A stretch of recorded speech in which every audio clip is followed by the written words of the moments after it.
पे भी चलोगे तो मंजिल पे पहुंच जाओगे। उम्मत के तसव्वुर को हमेशा उजागर रखना, हुजूर की उम्मत बन के रहना।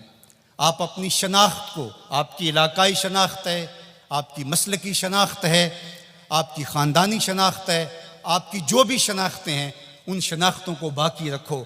मैं उन शनाख्तों का इनकार नहीं करता, लेकिन आपका तारुफ उम्मत के हवाले से आगे बढ़ना चाहिए। और उम्मत ये एक आफाकी तसव्वुर है कि जो आपको खड़ा कर देगा और आका करीम अलैहिस्सलाम की तस्कीन कल्ब का सबब और ज़रिया बनेगा। जब उलमा मशाइख एक दूसरे के जुब्बे उधेड़ रहे होते हैं, मिंबर रसूल जो हुजूर का दिया हुआ होता है, इस पे एक दूसरे को काफिर कह रहे होते हैं और किसी को काफिर कहने पे जश्न मना रहे होते हैं और उनकी पगड़ियां उधेड़ के उसकी धिजियां बखेर रहे होते हैं और उस पर रक्स कर रहे होते हैं, गुंबद खज़रा में रसूलुल्लाह को कितनी तकलीफ होती होगी। तो इसलिए उम्मत बन के रहो, बिखर के ना रहना। सियासी शऊर अच्छी तरह से आप पे अंदर होना चाहिए। हम इंतखाबी सियासत से गुरेज इसलिए करते हैं कि इसका नतीजा हमारी आंखों के सामने है कि 70 साल में कुछ नहीं मिला, तो आइंदा हम जो मुयस्सर है वो हम जो कर रहे हैं वो भी क्यों छोड़ बैठे।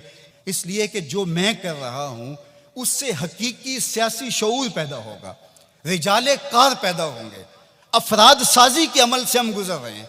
वो एक ज़माने में मुझे किसी ने कहा कि आप ज़रूर आइए, और बड़ी ही मोहब्बत का इजहार किया और बहुत सब्ज़ बाग भी दिए।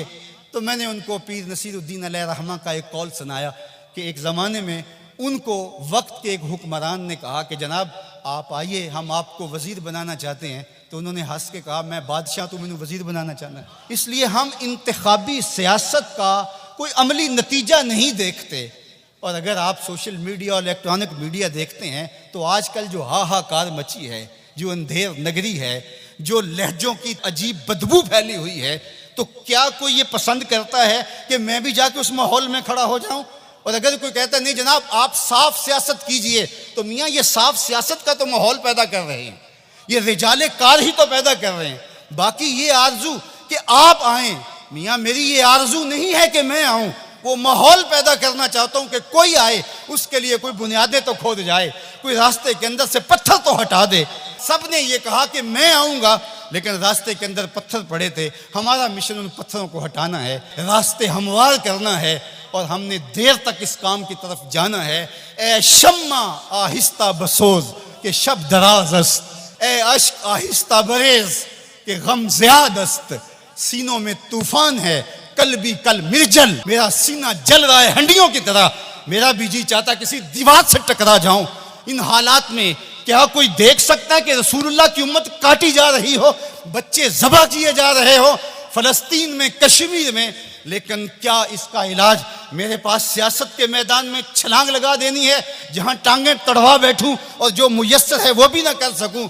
मैं जो करता हूं मैं शऊरी तौर पे खड़ा हूं, मैं जहां खड़ा हूं दलील से खड़ा हूं, मैं जहां खड़ा हूं मैं पूरे तयक्कुन के साथ खड़ा हूं।